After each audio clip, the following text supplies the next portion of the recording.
वसुदेवसुतं देवं कंसचाणूरमर्दनम्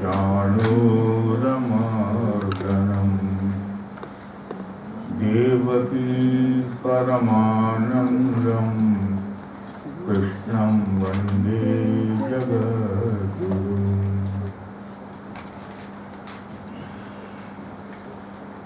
ज्योतिष पढ़ते हैं।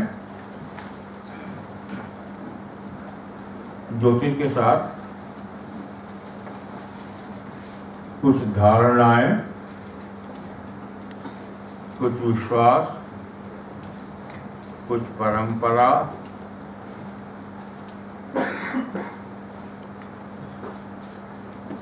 और उच्च कोटि की नैतिकता का साथ होना आवश्यक होता है।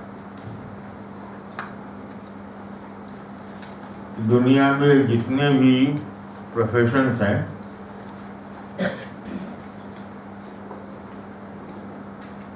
किसी प्रोफेशन में इतने बड़े नैतिकता की आवश्यकता नहीं जितना ज्योतिष में। ये विद्या कब आपके लिए वरदान बन जाए, कब अभिशाप बन जाए, ये निर्भर करता है आपके ऊपर। मैं ऐसे बहुत से ज्योतिषी को जानता हूँ, करीब करीब पूरे भारत में, जिन्होंने पैसा तो बहुत कमाया, पैसा ही पैसा उनके पास रह गया, और जीवन में सब प्रकार के दुख और सब प्रकार की अशांतियों को भी उनको झेलना पड़ा।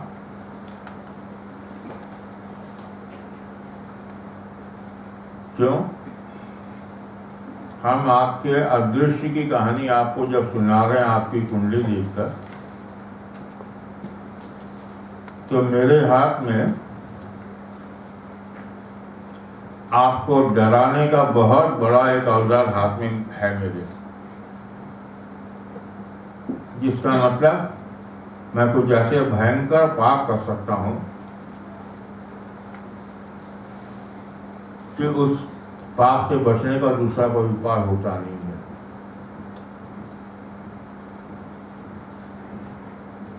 आज के ज़माने में ये जानना ज़्यादा ज़रूरी इसलिए है कि ज्योतिष सीख के जल्दी से कुछ पैसा बना लेंगे, लोगों को ठग लेंगे, लोगों को डराएंगे, या जैसे टीवी में आता है उल्टे सीधे उपाय बना के पैसा बना लो, ये पत्थर बता दो, वो पत्थर बता दो। इस चीज़ का भाई जरा ज़्यादा है आज के ज़माने में। अब एक प्रश्न, मौलिक प्रश्न उठा के उसका जवाब ढूंढिए। पराशर जी ने अच्छे ज्योतिषी की परिभाषा क्या दिया? आप लोगों ने पढ़ा होगा, है ना? गणितेषु प्रवीणो यह शब्द शास्त्रे कृतश्रम इत्यादि। उसमें 3 बातें बताई। मैथमेटिकल एक्सेलेंस, मतलब गणना करना वगैरह ठीक आना चाहिए। आज के ज़माने में कंप्यूटर ने काफ़ी हद तक हमको उपलब्ध करा दिया, इसलिए उतनी मेहनत नहीं करनी पड़ती, लेकिन फिर भी वो क्यों करते हैं तो आपको समझना पड़ेगा। ये क्यों निकालते हैं, कैसे निकालते हैं इत्यादि। आप ना करें लेकिन सीख तो ले कम से कम मैथमेटिकल। दूसरा हो गया ऊहा पोहा पटू।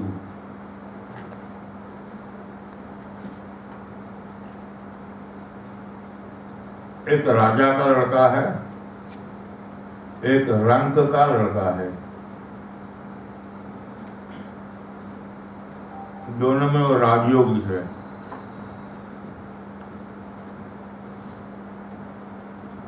लेकिन दोनों अपनी अपनी परिस्थिति के अनुसार उस राजयोग का फल पाएंगे। किंग जॉर्ज फिफ्थ इंग्लैंड में जो थे, वो जिस दिन पैदा हुए उसी दिन एक लोहार के घर में भी लड़का पैदा हुआ, ठीक उसी समय।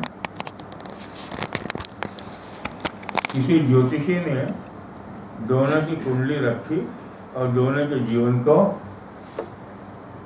में क्या क्या घटनाएं घटी वो नोट करता गया।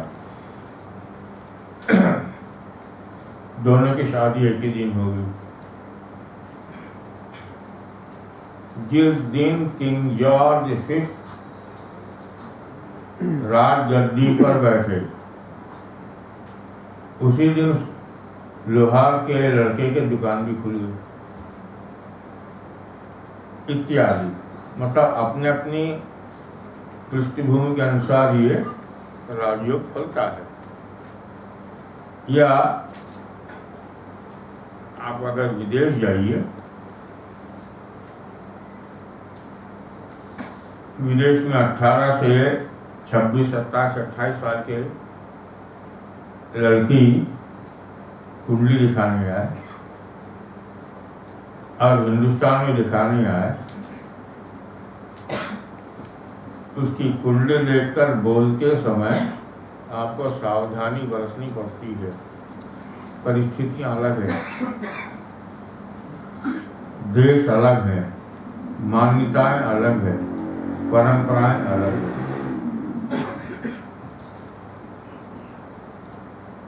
हिंदुस्तान में किसी लड़की की कुंडली देखकर, मैं 24-25 साल की अविवाहिता लड़की की कुंडली देखकर उससे कभी ये नहीं पूछेगा तुम माँ हो कि नहीं।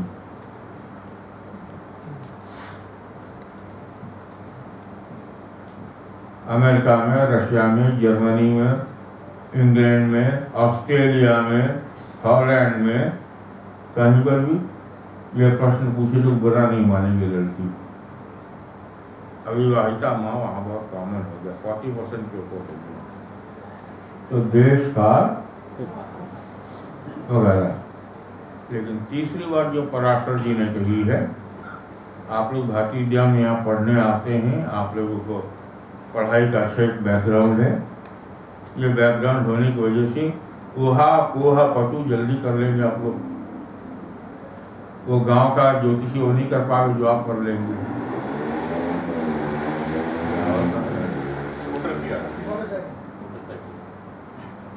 तो पहला क्या हो गया, गणित में प्रवीण होना।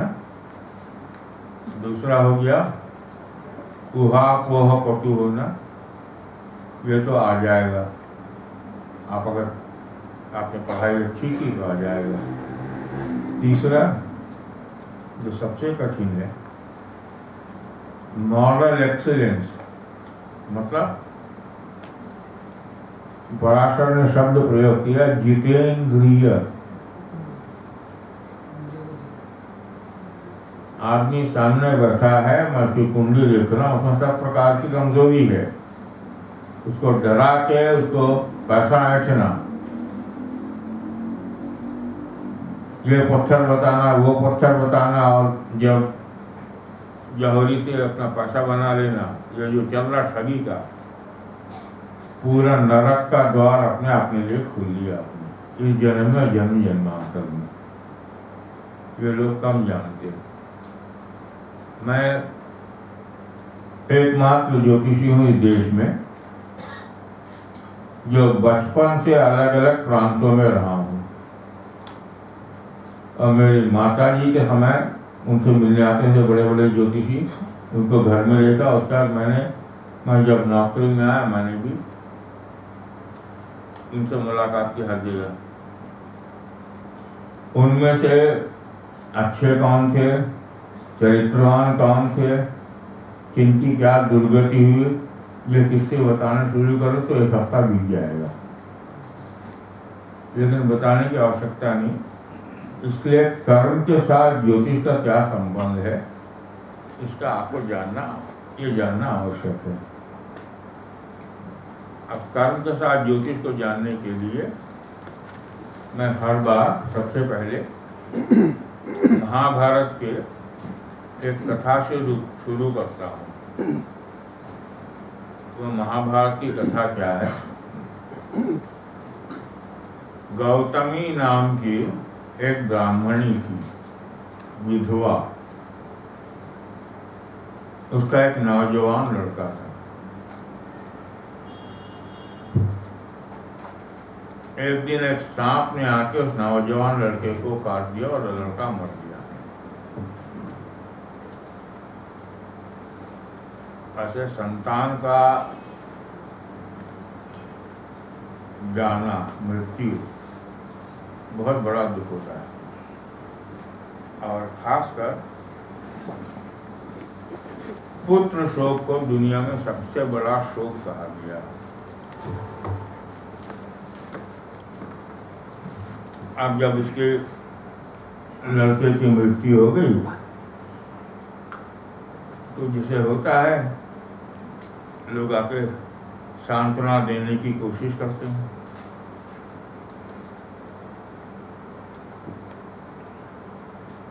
एक सपेरा आ गया, पानी भर दो। सपेरे ने कहा ये पकड़ रहा है मैं सांप को, जिस सांप ने आपके लड़के को काटा है। तुम बोलो क्या करूं मैं, टुकड़े टुकड़े कर दूं, जला लूं? माँ है, गौतमी माँ है, लेकिन वर्णन आता है महाभारत में वो ज्ञानी थी। इस पर ध्यान दीजिएगा, शब्द ज्ञानी। उसने कहा क्यों, तुम क्यों मारना चाहते हो? कहने तो उसने तुम्हारे बेटे को काटा।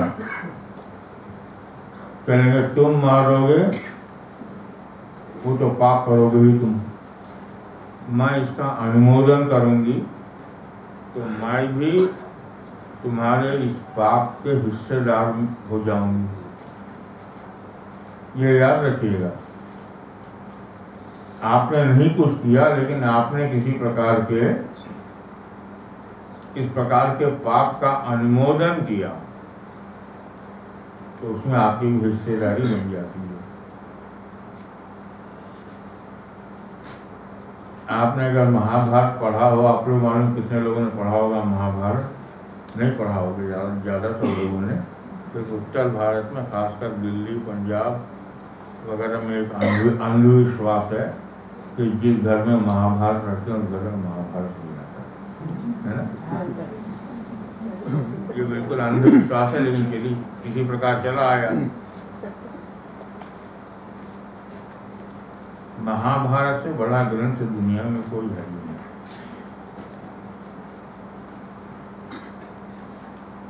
यह कहा जाता जो महाभारत में नहीं है दुनिया में कहीं नहीं है। मनुष्य जीवन के तो किसी भी दृष्टिकोण से देखिए, जिस चीज की आवश्यकता सब महाभारत में है। जिसको आप सोशियोलॉजी कहते हैं, जिसको आप एंथ्रोपोलॉजी कहते हैं, जिसको साइकोलॉजी कहते हैं, पॉलिटिकल साइंस कहते हैं, स्टेट क्राफ्ट कहते हैं, सब कुछ है महाभारत में। इसके अलावा महाभारत में विष्णु सहस्त्रनाम है, महाभारत में ही गीता है। और गीता से बड़ा ग्रंथ मेरे हिसाब से दुनिया में कोई दूसरा है ही नहीं। तो महाभारत एक तरफ, दुनिया के बाकी सब ग्रंथ एक तरफ। तो खैर, तो मैं जो बता रहा था, तो आपने अनुमोदन किया तो उसमें आपकी हिस्सेदारी हो जाएगी। अब गौतमी से जब उसने पूछा सांप का क्या करूं, गौतमी ने कहा मैं क्यों अनुमोदन करूं, तुम मारना चाहते हो तो बेटा तो उसका था ना। ये कुछ नहीं कही, ज्ञानी थी। उसने पूछा क्यों, कहेंगे प्रारब्ध है।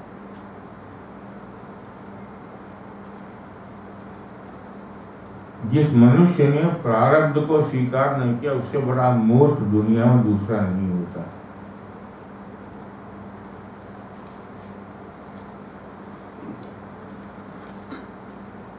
आपको पैदा होने के पहले क्या कभी ये चॉइस थी कि आप किस घर में पैदा होंगे? आपके माता पिता कौन होंगे? आपके भाई बहन कौन होंगे? अगर आप ईमानदारी से देखना शुरू करिए जिंदगी, बचपन से लेकर अब तक जो कुछ घटनाएं घटी हैं आपके हाथ में निजी घटनाएं, वो घटती चली गई।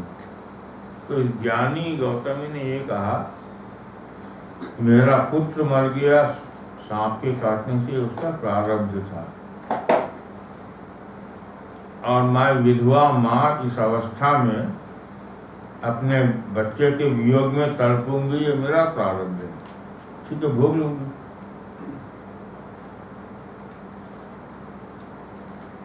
ये प्रारब्ध जो स्वीकार करता है वही ज्ञानी है। ज्ञान के और भी बहुत से लक्षण हैं। ज्ञान का एक बहुत बड़ा लक्षण ये होगा, इस देश से पैदा होकर ये बात समझकर आपको प्रारब्ध स्वीकार करना नहीं आया, तो इस देश में खासकर हिंदू समाज में पैदा होना निरर्थक हो गया आपके लिए। तो अब क्या हुआ, गौतम ने कहा मैं क्यों अनुमोदन करूं। इतने में घूमते घूमते मृत्यु के देवता काल नहीं, ये यम आ गए। सांप को होश आ गया, तो सांप ने कहा मैं क्या करूं, मुझको तो यम ने आदेश दिया था जाके बच्चे को काटो, मैंने काट दिया। घूमते घूमते यम पहुंच गया वहां। यम ने कहा हाँ मैंने आदेश दिया था, क्योंकि मुझसे काल ने कहा, काल भगवान। घूमते घूमते वहां पे काल भगवान पहुंच गए, कहने हाँ मैंने आदेश दिया। मैं एक दर्पण की तरह हूँ, एक आईना हूँ। आपने जन्म जन्मांतर में जो कर्म किए, उस कर्म के फलने का जो समय आ गया,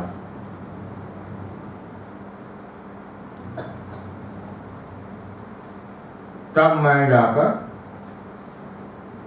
उसके फल को देता हूँ और तब आदेश देता हूँ। तुम्हारे लड़के के किसी कर्म के अनुसार इसके मृत्यु का समय आ चुका था, तो मैंने तो मृत्यु को आदेश दिया जाके बच्चे को काटो, जवान लड़के को जाके काटो, इसकी मृत्यु अवश्यंभावी है।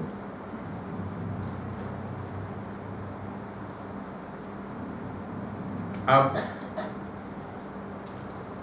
काल तो एक दर्पण है, आपके किए हुए जन्म जन्मांतर के कर्मों का जो फल है, वो जो परिपक्व हो गया और उसके फल मिलने का समय आ चुका, उस समय काल आके प्रेरणा देके वो घटना घटा देते हैं। तो मैंने कहा काल हूँ, मैं ऐसा करता हूँ, और जो भी कर्म किया उसका फल भोगना पड़ता है। अब मैं इस कहानी से हर बार शुरू इसलिए करता हूँ कि ये कहानी ज्योतिष में आप जो बातें सीखते हैं, उन बातों को बहुत अच्छी तरह परिलक्षित करता है, ये दिखाता है आपको। आपने ज्योतिष में योग पढ़ा ना, हाँ कि ना, दशाएं पढ़ी। अब योग में आपने पढ़ा क्या, राजयोग, धन योग, अरिष्ट योग इत्यादि। ये आपकी कुंडली में बना हुआ है, आपने तो नहीं बनाया, आपके माता पिता ने भी नहीं बनाया। आप जिस समय पैदा हुए उस समय के ग्रहों के स्थिति के अनुसार आपकी जो कुंडली बनी, उस कुंडली में जो राजयोग, धन योग, अरिष्ट योग इत्यादि है, वो, और उनके फलने का समय क्या है? काल। काल का मतलब दशा। दशा वो स्टैटिक है। जितने राजयोग में कुंडली में स्टैटिक हो, कब फलेगा? जब सही दशा अंतर्दशा आएगी। ये डायनेमिक हो गया। तो आप लोग जब ज्योतिष पढ़ते हैं, static promise of A horoscope and dynamic promise of A horoscope, दशा ही चलायमान है। ये तो कुंडली तो यूं है, दशा बदल गई, दिशा बदल गई। दशा ही दिशा है। इस दिशा में जाओगे तो ये फलेगा, इस दिशा में जाओगे तो ये फलेगा। तो काल, काल क्या है? दशा सिस्टम। किस समय क्या फलना है ये आ गया। ये आपके हाथ में नहीं है। ये क्यों हो रहा? जन्म जन्मांतर में हमने जो कर्म किए हैं, उस सब कर्म को मिला के हम करते हैं संचित कर्म। जब तक एक कर्म पूरा निःशेष न हो जाए, जीरो न हो जाए, तब तक मुक्ति नहीं मिलती। जन्म लेते जाना पड़ेगा। और अगर बहुत भयंकर जन्म की है तो जानवर की योनि में भी जाकर आना पड़ेगा वापस।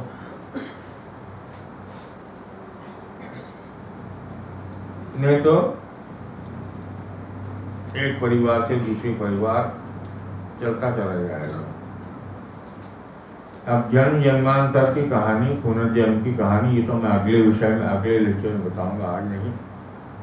लेकिन इस देश में पैदा हुआ हो, ज्योतिष करता हो, जन्म जन्मांतर की बातें न करता हो, जन्म जन्मांतर की बातें न समझता हो, जन्मांतर में विश्वास न करता हो, उससे बड़ा मूर्ख मिलना मुश्किल है। लेकिन हम लोग इस देश में, खासकर हिंदू समाज में, जन्म जन्मांतर की बातें इसलिए ज़्यादा नहीं करते हैं कि हमारी मान्यता है ये। एक मुसलमान समाज में जाके कहिए, ईसाइयों के समाज में जाके कहिए, तो वो काटेंगे आपकी बात। जितना भी प्रमाण हो, लेकिन काटेंगे वो आपकी बात। वो क्यों करते हैं अगले बार बताऊंगा मैं आपको। इसके पीछे बहुत बड़ा एक षड्यंत्र है। जन्म और पुनर्जन्म में विश्वास करे न करे, ये साइंटिफिक प्रूफ की बात उतनी नहीं है जितना षड्यंत्र की बात है। ये मैं अगली बार बताऊंगा आपको। इसके पीछे बहुत बड़ा धार्मिक षड्यंत्र है, रिलीजियस, इंटर रिलीजियस कॉन्स्पिरेसी। ये आप कम जानते हैं, समझाऊंगा। तो क्या हुआ?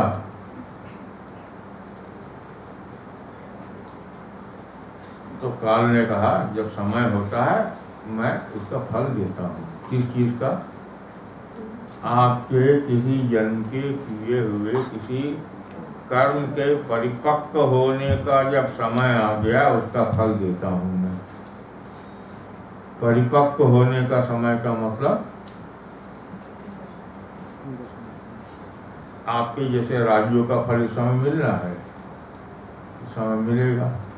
इस समय धनियों का फल मिलना है, वो मिलेगा। किसी कारण आपके हेल्थ खराब हो जाए, जो रोग का फल मिलना है, तो वो मिलेगा। तो जो समय है, इसको हम दशा कहते हैं। आप लोगों ने पढ़ा।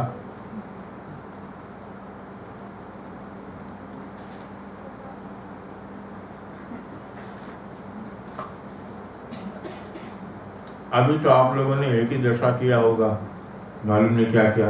कौन से क्लास के हैं लोग? अलंकार है, एक ही किया सर, विंशोत्तरी और योगिनी। अभी आपने विंशोत्तरी किया होगा, योगिनी भी किया। बाद में आप जैमिनी पढ़ेंगे, बाकी की दशाएं पढ़ेंगे। बहुत दशाएं हैं। तो अलग अलग दशाओं से किस समय क्या फल मिलने वाला ये हम देखते हैं। अब आप कहेंगे हमने क्या किया इस जन्म में जिसकी वजह से मुझे ये फल मिल रहा है। अधिकांश समय रोते समय हिंदू लोग यही तो बात कहते हैं ना, मैंने क्या किया था भगवान जो तुमने हमको ये फल दिया। ये बेतुकी बात है, कुछ किया था इसी की वजह से फल मिल रहा है। क्या किया था ये हमको नहीं मालूम, क्योंकि जन्म जन्मांतर की कहानी है।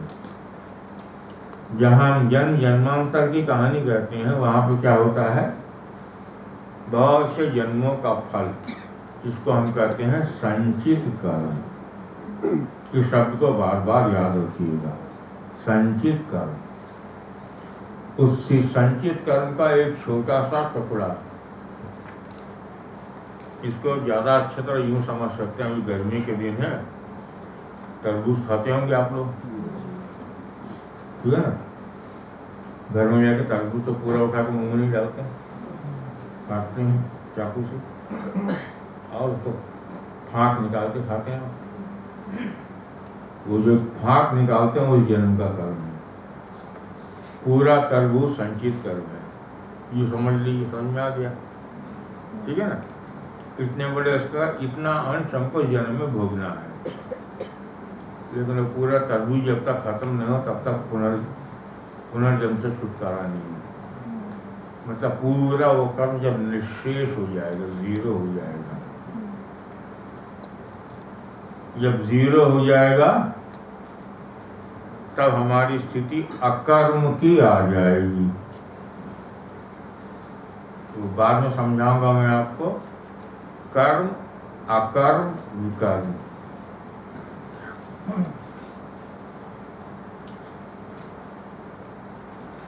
जब पूरे अकर्म की स्थिति आ जाती है, हमको कर्म करने की आवश्यकता नहीं, तब मुक्ति के द्वार हमारे लिए खुल जाते हैं। नहीं तो जन्म जन्मांतर की कहानी चलती है। अब आप एक प्रश्न पूछेंगे, हम पुनर्जन्म में क्यों विश्वास करें। अगली बार मैं पुनर्जन्म की ही कहानियां, रिसर्चेस जो हुए हैं, 2-3-4 रिसर्चेस का उल्लेख करूंगा और आपको समझाऊंगा। अब जन्म जन्मांतर की कहानी, उसमें से एक जो किया हुआ कर्म भोगना पड़ेगा, इसके 2-3 उदाहरण पहले यहाँ से देता हूँ मैं, हम लोग के शास्त्रों से। आप लोगों ने अगर महाभारत में स्वर्गारोहण पढ़ा हो, उसमें पांडव सब स्वर्ग जा रहे हैं, जाते समय युधिष्ठिर को नरक होकर जाना पड़ा। थोड़ी देर नरक की यातना का क्या है वो भी युधिष्ठिर को देखना पड़ा। क्यों? कौन सा कर्म था वो जानते हैं आप? कहा गया अश्वत्थामा को लेकर तो हम झूठ बोले थे, मतलब झूठ का अनुमोदन किया था, वो झूठ में भाग ले लिया आपने, ठीक है ना। उसकी वजह से थोड़ी देर इस नरक को देख के जाना पड़ा हमें। इसी प्रकार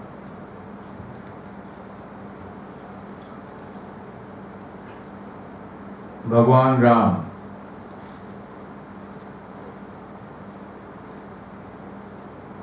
युधिष्ठिर, महाभारत रामायण, हर जगह आप देखेंगे प्रारब्ध को स्वीकार करना एक ज्ञानी का लक्षण है।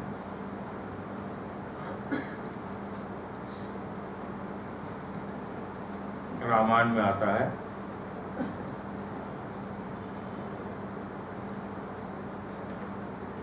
दशरथ जी ने कहा कि ज्योतिषी कह रहे हमारा जन्म नक्षत्र पीड़ित हो रहा है, तो मेरा बुरा समय आ गया, मेरे अंतिम दिन आ गए, अब मैं भगवान राम का, मेरे पुत्र ज्येष्ठ पुत्र राम का राज्याभिषेक कर दूं। ये निर्णय किसने लिया? दशरथ जी ने स्वयं ने लिया। मुहूर्त बना के वशिष्ठ जी ने नहीं दिया। वाल्मीकि रामायण ठीक से पढ़ लीजिए। ये लोगों में गलत धारणा, लोग कहते हैं ज्योतिषियों ने निकाल के दिया। ज्योतिषियों ने नहीं निकाल के दिया। वाल्मीकि रामायण में स्पष्ट आता है कि ज्योतिषी कह रहे मेरा जन्म नक्षत्र पीड़ित हो रहा है, अब मुझे राम को राजगद्दी में बैठाना है। तो उन्होंने निर्णय ले लिया राजा दशरथ ने। तो तैयारी होने लगी। उसके बाद क्या हुआ जानते हैं हम कहानी पूरी। मंथरा, केकई और लक्ष्मण जो भगवान राम की छाया में हमेशा चलते थे, सच्चे अनुज, उनको जब पता लगा, वाल्मीकि रामायण में आता है, ये तुलसीदास के रामायण में नहीं है। तुलसी की रामचरित माने जो है भक्ति से परिपूर्ण है। आप लोगों में कितने लोगों ने वाल्मीकि रामायण पढ़ी? पूरे क्लास में 3, 4, 5 लोग बस।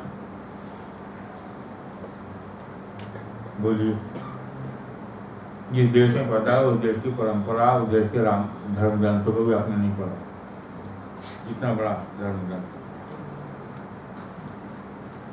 अब वाल्मीकि रामायण में प्रसंग क्या आता है? लक्ष्मण आते हैं, कहते हैं ये कैसे हुआ? जब आपको राजगद्दी में बैठाने का निर्णय लिया गया, उसके बाद ये कैसे हुआ? मैं होने नहीं दूंगा। आप जो बड़ा आज्ञाकारी छोटा भाई, बड़ा सहिष्णु लक्ष्मण देखते हैं रामचरितमानस से तुलसीदास के, वो वाल्मीकि रामायण का लक्ष्मण ऐसा नहीं है। वाल्मीकि रामायण का लक्ष्मण हर क्षण लड़ने को तैयार है, कड़वी से कड़वी बात बोलने को तैयार है। तो लक्ष्मण जी कहते हैं ये कैसे हुआ? मैं ये होने नहीं दूंगा, मैं अपने पिता से युद्ध करूंगा, मैं उनको जेल बंदी बना के जेल में डाल दूंगा।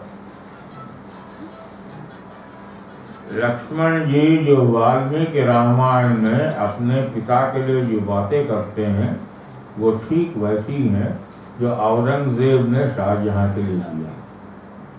ताज्जुब होगा आपको, एक बार पढ़ के देख लीजिए। मैं जेल में बंदी बना के डाल दूंगा। औरंगजेब ने किया, लक्ष्मण धमकी देने करने की बात क्या है? बात तो की है। इतनी सब कड़ी हुई बातें वो करते हैं। अब भगवान राम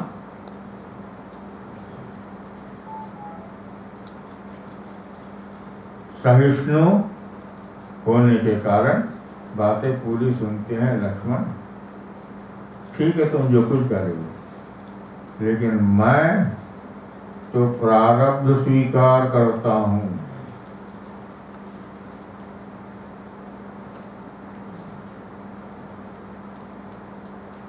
एक शब्द में लक्ष्मण को ठंडा कर दिया।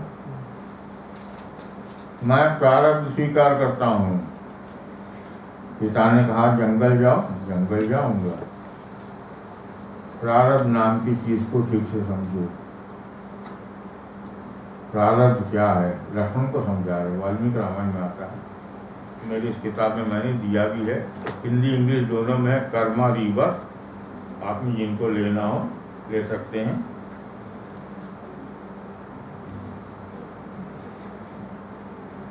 येन यथा यत् पुरा कर्म सुनिश्चितम तत् तदेकतरो भुंक्ते नित्यम विहितम आत्मना स्वकर्म फल निक्षेपम इत्यादि इत्यादि।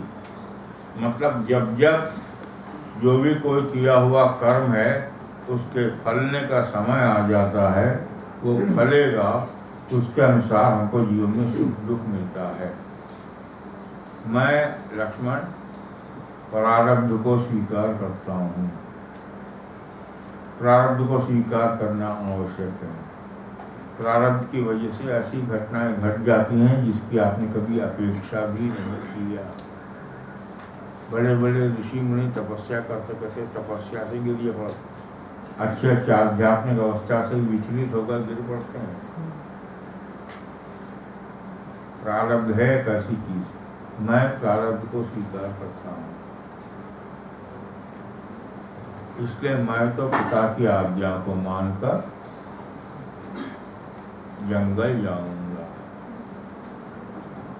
अब इनकी ये बात सुनकर लक्ष्मण क्या कर सकते हो?